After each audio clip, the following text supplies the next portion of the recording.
इच्छाधारी नागिन वैशाली गर्भवती थी। देश का जादूगर वैशाली को पकड़ने उसके पीछे पड़ा हुआ था। वैशाली को कुछ भी समझ नहीं आ रहा था कि वो क्या करे। उसके प्रसव का समय नजदीक आ रहा था। मेरे लिए अपने बच्चों को सुरक्षित रखना बहुत जरूरी है। इस राज्य की महारानी भी गर्भवती हैं। वो मेरी हालत को जरूर समझेंगे। अगर मैं उनके कक्ष में अंडे देती हूँ तो शायद ममता के कारण वो मेरी और मेरे बच्चों की सहायता करें। गर्भवती महारानी अपने कक्ष में भोजन खा रही थी कि अचानक उन्होंने देखा कि एक नागिन उनके पलंग के पास अंडे दे रही है। सैनिकों, यहाँ आओ और इस नागिन को मेरे कक्ष से दूर करो। सैनिकों ने नागिन के अंडों को उठाना चाहा।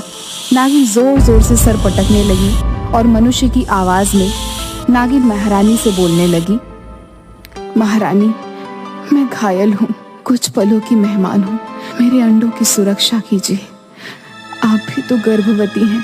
सैनिकों, इससे पहले कि ये मुझे और मेरे होने वाले बच्चे को नुकसान पहुंचाए, इसे और इसके अंडों को पूरी तरह से नष्ट कर दो। तुम्हें श्राप देती हूँ मैं, गर्भवती होकर भी ममता को नहीं समझी। तुम और कोई भी तुम्हारे बच्चे को नहीं छू पाएगा। मेरा सारा जहर तुम्हारी संतान में होगा, जिसका कोई काट नहीं। जैसे ही सैनिकों ने अंडों को नुकसान पहुंचाया, अचानक ही उन्हें तेज प्रसव पीड़ा होने लगी। वे जोर जोर से चिल्लाने लगी, अरे दाई को बुलाओ, मर जाऊंगी, असहनीय पीड़ा हो रही है, मर जाऊंगी मैं, मुझे बचा लो, मैं मर जाऊंगी, बचूंगी नहीं। महारानी, धैर्य से काम ले, आप बेकार ही परेशान हो रही हैं। दाई माँ, विश्वास करें, इस बार की पीड़ा अलग है। मेरे पेट में भयानक दर्द हो रहा है।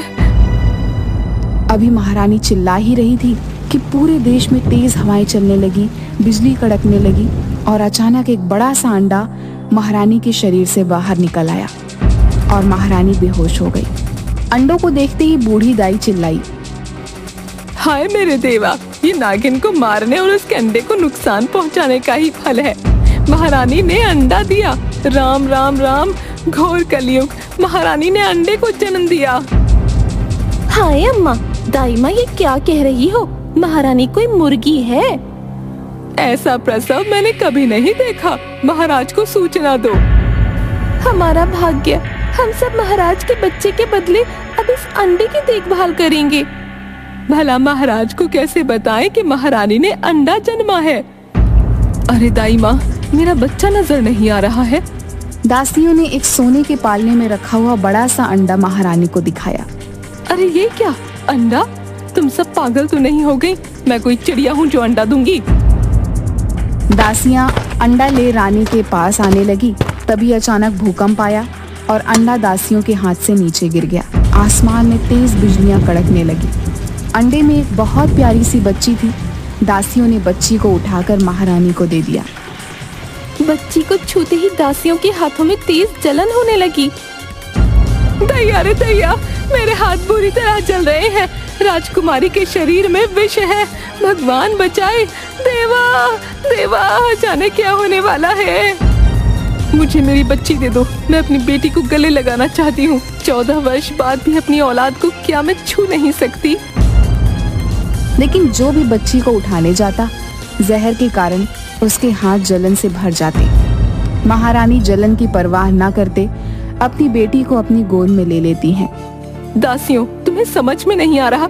महाराज को इस घटना की सूचना दो। हाँ जरूर, मैं महाराज को सूचना देकर आती हूँ। लक्ष्मी आई है महाराज, महारानी ने बेटी को जन्म दिया है। बहुत अच्छा। दासी कैसी है मेरी राजकुमारी? तुम इतनी डरी हुई क्यों हो? महाराज, राजकुमारी का शरीर विष से भरा है। उसे छूते ही विष का गंभीर असर होता है। दाई की बात सुनते ही ज्योतिषी पत्रिका देखने लगे, फिर जोर से चिल्लाए, सत्यानाश हो गया महाराज, अब प्रलय होगी। इस लड़की का जन्म संसार के लिए अशुभ है। ये तेज बिजलियों की कड़क और भूकंप इसके सूचक हैं। ये आप क्या कह रहे हैं? महाराज चिंता में डूब गए। नवजात राजकुमारी को सैनिक हाथों में दस्ताने पहनकर पकड़ते हैं और उसे एक कमरे में बंद कर दिया जाता है। सारे राज्य में प्राकृतिक आपदा के कारण धन जन की खूब हानि होती है। राज ज्योतिषी, आपकी बात सच हुई। आप ही समस्या का समाधान बताएं। महाराज, उसके लिए एक शीशे का महल बनवा दीजिए, जहां उसकी जरूरत की सब चीजें हों। उस पर हम सबकी नजर रहे और राजकुमारी को कष्ट भी ना हो। 3 साल के बाद राजकुमारी को वहीं रहना होगा। महाराज ने उसके लिए एक शीश महल बनवा दिया और उसका नाम वसुधा रखा। वो धीरे धीरे बड़ी होने लगी और 3 साल के होते ही शीश महल में उसे बंद कर दिया गया। राजकुमारी अब 15 वर्ष की हो गई। कोई साथी न होने के कारण वो बहुत उद्दंड हो चुकी थी। पिताजी, मैं भी दुनिया देखना चाहती हूँ, सबसे मिलना चाहती हूँ। आप मुझे इस कैद से आजाद कर दें। अब मुझसे यहाँ और नहीं रहा जाता। वसुधा, माना कि तुम राजकुमारी हो, पर तुम्हें कोई हक नहीं कि तुम प्रजाजनों को नुकसान पहुंचाओ। तुम बाहर आकर किसी को भी दर्द पहुंचा सकती हो। पिताजी, अब मुझे खुद को बस में रखना आ गया है। मैं किसी को नुकसान नहीं पहुंचाऊंगी। अगर ऐसी बात है तो तुम बाहर आ सकती हो। वसुधा बाहर आ गई और महल में घूमने लगी। अचानक वसुधा ने देखा एक बकरी महल के सरोवर में डूब रही है।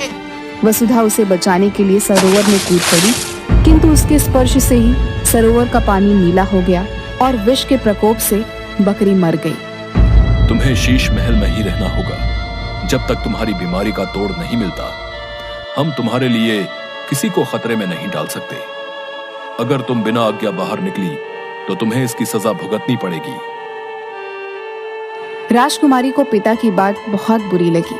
उसे उदास देखकर महाराज बोले, तुम जानती हो वसुधा, हम तुम्हें बहुत प्रेम करते हैं, लेकिन हमें तुम्हारी और अपनी प्रजा की भी चिंता है।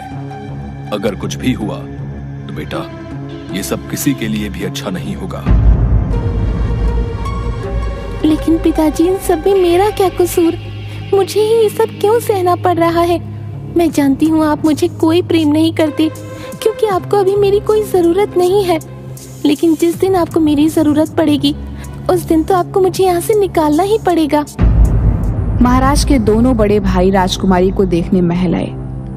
चाचा, आप दोनों को देखकर बहुत खुशी हुई। मेरा दिल आपके गले लगने को कर रहा है। क्या आप मुझे अपने गले नहीं लगाएंगे? क्यों नहीं वसुधा, लेकिन महाराज ने हमें ऐसा करने से मना किया है। वसुधा सबके लिए खतरनाक हो सकती है, पर वो अपने चाचा को तकलीफ थोड़ी ही पहुंचाएगी। वसुधा के झूठे आंसू देख दोनों राजकुमार वसुधा को अपने गले से लगा लेते हैं और देखते ही देखते उनके शरीर नीले पड़ गए। वह मृत्यु को प्राप्त हो गए। सजा के डर से वसुधा बिना किसी को बताए रातों रात देश की सीमा से बाहर निकल गई। अब उसे काफी भूख लगने लगी थी। उसे एक घर दिखाई दिया। भैया, बहुत भूख लगी है, क्या मुझे भोजन मिल सकता है? आपको भोजन के बदले अपने सोने के कंगन दे सकती हूँ। राजकुमारी की बात सुनकर घर में रहने वाले गरीब किसान के परिवार ने घर में जो कुछ भी उपलब्ध था राजकुमारी के सामने रख दिया। तभी वहां से उस देश का जादूगर गुजरा। मुझे अपनी जादुई शक्तियों से आभास हो रहा है कि जहरीली नागिन वैशाली आसपास है, जो मेरी कैद से भाग गई थी। लेकिन ये क्या? वैशाली नागिन का जहर तो इस लड़की के शरीर में दिखाई पड़ रहा है। मुझे पता लगाना होगा इस राज का। राजकुमारी ने भोजन खाया और अपने कंगन देने के लिए उसके पास गई। जैसे ही उसने उस आदमी को छुआ, वह जोर जोर से चिल्लाने लगा। मेरा पूरा शरीर जल रहा है, यह क्या हो रहा है? मेरी सांसें रुक रही हैं और यह देखकर जादूगर ने अपने मंत्र शक्ति से भरा हुआ पानी राजकुमारी के ऊपर फेंका और देखते ही देखते राजकुमारी जादूगर की कैद में आ गई। जादूगर उसे लेकर अपने महल पहुंचा। मेरे सामने आ जाओ, मैंने तुम्हें पहचान लिया है वैशाली। मुझसे छुपने की कोई जरूरत नहीं। जादूगर, तू मेरे बीच में क्यों आ रहा है? महारानी ने मेरी ममता का अपमान किया है। मेरी प्रार्थना करने के बावजूद भी मेरी आंखों के सामने मेरे अंडों को तोड़ दिया। वो अपनी बेटी को भी कभी हृदय से नहीं लगा पाएगी। मैं राजकुमारी का शरीर कभी नहीं छोड़ूंगी। सबको मेरे अपमान का बदला भुगतना होगा। वैशाली, तू सारे मानव समाज से इस बात का बदला नहीं ले सकती। तू महारानी को क्षमा कर दे, या फिर मुझे बता तेरा क्रोध कैसे शांत होगा। मेरा क्रोध शांत करना चाहता है तो सुन, महारानी को जाकर ये सूचना दे कि महारानी को मुझसे मुकाबला करना होगा। कैसा मुकाबला? उसे एक परीक्षा देनी होगी। अगर वो जीती तभी उसकी बेटी को श्राप से मुक्ति मिलेगी। जादूगर राज्य पहुंचता है। महाराज दोनों राजकुमारों के शवों के पास उदास बैठे होते हैं। महाराज, आपके दुख का उपाय मेरे पास है। मैं राजकुमारी को ठीक करवा सकता हूँ, लेकिन उसके लिए महारानी को नागिन वैशाली की दी हुई चुनौतियों का सामना करना होगा। महाराज, यदि आपको यह शर्त मंजूर है तो मैं राजकुमारी को हमेशा के लिए इस मुसीबत से निकलवा सकता हूँ। मुझे मंजूर है। जादूगर महल में महारानी के साथ जाता है। तभी वहां वैशाली भी आ जाती है। महारानी, कल पूर्णिमा है। आपको पूरी रात भर नागरानी की तपस्या करनी होगी। अगर तुम्हारी तपस्या से नागरानी खुश हुई तो तुम उनसे वरदान के रूप में इस श्राप से मुक्ति पा सकती हो। लेकिन याद रखना, ये परीक्षा तुम्हारे लिए बहुत कठिन होने वाली है। नागरानी कभी भी किसी को यूं ही दर्शन नहीं देती। उनके दर्शन के लिए कई वर्षों तक तपस्या करनी पड़ती है। ये 3 दिन की तपस्या तुम्हारे जीवन की सबसे कठिन दिन होने वाले हैं। या तो तुम इस तपस्या के बाद अपनी बेटी को बचा पाओगी, वरना खुद भी मारी जाओगी। क्या तुम इस परीक्षा के लिए तैयार हो? असंभव। ऐसा करने से तो महारानी की मृत्यु निश्चित है। गुरुदेव, मैं अपने प्राण देने को भी तैयार हूँ। मैं जितना भी कर लूँ उतना कम है। दासियों, तुम मेरे वहां जाने की तैयारियां करो। महारानी पूरी रात नागरानी की पूजा करती है और अगले दिन कुएं में प्रवेश करने को तैयार हो जाती है। हमें कुछ ठीक नहीं लग रहा। महाराज, मैं जानती हूँ आपको मेरी चिंता है, लेकिन मैं अपने पापों की सजा कब तक अपनी बेटी को भुगतने दूंगी? मुझे मेरे पापों की सजा मिलनी चाहिए। अगर मैं न लौटी तो ध्यान रखिएगा और वसुधा को कहिएगा कि मुझे माफ कर दे।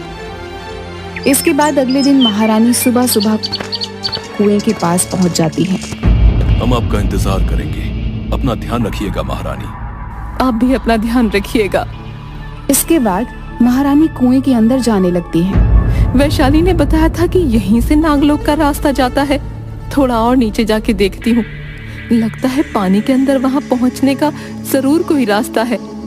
इसके बाद महारानी कुएं के अंदर जाकर वहां पर एक सर्प की मूर्ति को देखती है और उसके पास तैरते हुए जाने लगती है। यहाँ तो बस ये मूर्तियां हैं। समझ नहीं आ रहा आगे जाने का रास्ता कहाँ से ढूंढूं। ये क्या, ऐसा क्यों लग रहा है जैसे कि ये कोई रास्ता है। इसके बाद जैसे ही महारानी उस मूर्ति को छूती हैं और वो गायब होकर नागलोक पे पहुंच जाती हैं। यहाँ इतना अंधेरा क्यों है? तभी वहाँ एक रोशनी आती है और महारानी उस रोशनी का पीछा करने लगती हैं। इस रोशनी के पीछे जाकर देखती हूँ, क्या पता ये रास्ता नागलोक की तरफ जाता हो। इसके बाद महारानी उस रोशनी के पीछे जाने लगती हैं। तभी वो रोशनी के अंदर जाती हैं और नागलोक के अंदर पहुंच जाती हैं। लगता है यही है नागलोक। हे प्रभु, कृपा करिएगा कि मैं जिस काम के लिए आई हूँ उस काम में मुझे सफलता मिले। ये कैसी अद्भुत जगह है। ये रास्ता कैसे अपने आप बन रहा है। प्रभु मेरी मदद करिएगा। पता नहीं यहाँ और क्या क्या होने वाला है। इसके बाद महारानी उस छोटे से द्वीप पे जाने लगती हैं और वहां जाकर तपस्या करने लगती हैं। धीरे धीरे सारे सर्प महारानी की तरफ आने लगते हैं और महारानी के शरीर में लिपट जाते हैं और महारानी को डसने भी लगते हैं और अपनी जहरीली सांसें महारानी की तरफ फैलाने लगते हैं। लेकिन फिर भी महारानी हार नहीं मानती। जहरीले विष के प्रभाव से महारानी बहुत ज्यादा बीमार होने लगती हैं। धीरे धीरे महारानी को सांस लेने में दिक्कत होने लगती है और वहीं उनकी मृत्यु हो जाती है। तभी उनकी आत्मा उनका शरीर छोड़ देता है। तभी वहां नागरानी आ जाती हैं। आखिर तुम भी ये परीक्षा पार नहीं कर पाई। यही तुम्हारे कर्मों की सजा है। जैसा करोगे वैसा पाओगे। अब तो तुम समझ गई होंगी कि गलत करने का अंजाम क्या होता है। हाँ नागरानी, मुझे मेरे कर्मों का दंड तो मिलना ही था। क्या फर्क पड़ता है कि आज मिले या कल। सही कहा है किसी ने, मृत्यु सबकी आंखें खोल देती है। अब कुछ ही देर में यमदूत आते ही होंगे तुम्हें लेने। इसके बाद नागरानी वहां से चली जाती हैं। मुझे माफ कर देना वसुधा, तेरी जिंदगी में दुखों के अलावा मैं तुझे कुछ न दे पाई। हो सके तो मुझे माफ कर देना बेटा। काश भगवान मेरी जिंदगी के बदले तुम्हें जीवन दे दे। तभी वहां नागरानी आ जाती हैं। उठो पुत्री। आप? हाँ, आखिरकार तुम ममता का सही मतलब सीख ही गई हो। मुझे खुशी हुई ये जानकर कि हर चीज की एक कीमत होती है पुत्री। अब चुनाव तुम्हारा है, किसकी जिंदगी बचाना चाहती हो, अपनी या अपनी बेटी की? नागरानी, आज तक मैंने उसे सिर्फ दुखों के अलावा कुछ नहीं दिया। आज अगर अपनी जिंदगी का मोह रखूंगी तो जी न पाऊंगी कभी। मेरी बेटी को एक खुशियों भरी जिंदगी का वरदान दे दो माँ, ताकि उसने जितना सहा है उसकी भरपाई हो सके। मैं जहाँ भी रहूंगी खुश रहूंगी। ठीक है, तुम्हारी बेटी को सदैव खुशियों से भरी जिंदगी का मैं वरदान देती हूँ। तुम आखिरी बार अपनी बेटी से मिल सकती हो, लेकिन वो तुम्हें देख नहीं पाएगी। रानी माँ, एक विनती है आपसे। बोलो वैशाली। आपने ही कहा था ना, जिंदगी के बदले जिंदगी। महारानी की जिंदगी के बदले मेरी जिंदगी ले लीजिए। अपनी संतानों को खोकर वैसे भी जिंदगी जीने का कोई उद्देश्य समझ नहीं आता। खुद तो अपनी संतान का सुख न पा सकी, कम से कम किसी को वो सुख देकर दिल का एक बोझ तो कम कर ही सकती हूँ। तुम सच में महान हो वैशाली, मैं तुमसे बहुत प्रसन्न हूँ। जाओ और अपनी नई जिंदगी शुरू करो। तुम जल्द ही माँ बनोगी और वो बनेगी हमारे साम्राज्य की नई नागरानी। ये मेरा वरदान है तुम्हारी बेटी के लिए। और महारानी, तुम भी जाओ और अपने परिवार वालों के साथ एक नई जिंदगी शुरू करो। इसके बाद नागरानी वहां से चली जाती हैं। मुझे माफ कर देना वैशाली, मैं तुम्हारे सामने जितनी माफी मांग लूं उतनी कम है। हो सके तो मुझे माफ कर देना। आज से लेकर तुम्हारे प्रसव तक तुम हमारी जिम्मेदारी हो। तुम हमारे ही राजमहल में रहोगी। तुम्हारी देखभाल करके अपने पापों को कुछ कम करना चाहूंगी, मना मत करना। ठीक है, मुझे खुशी है कि तुम्हें अपनी गलती का पछतावा है। इसके बाद महारानी अपने राजमहल पहुंच जाती हैं और वहां वसुधा भी ठीक हो चुकी थी। इसके बाद सब वहां खुशी खुशी से रहने लगते हैं।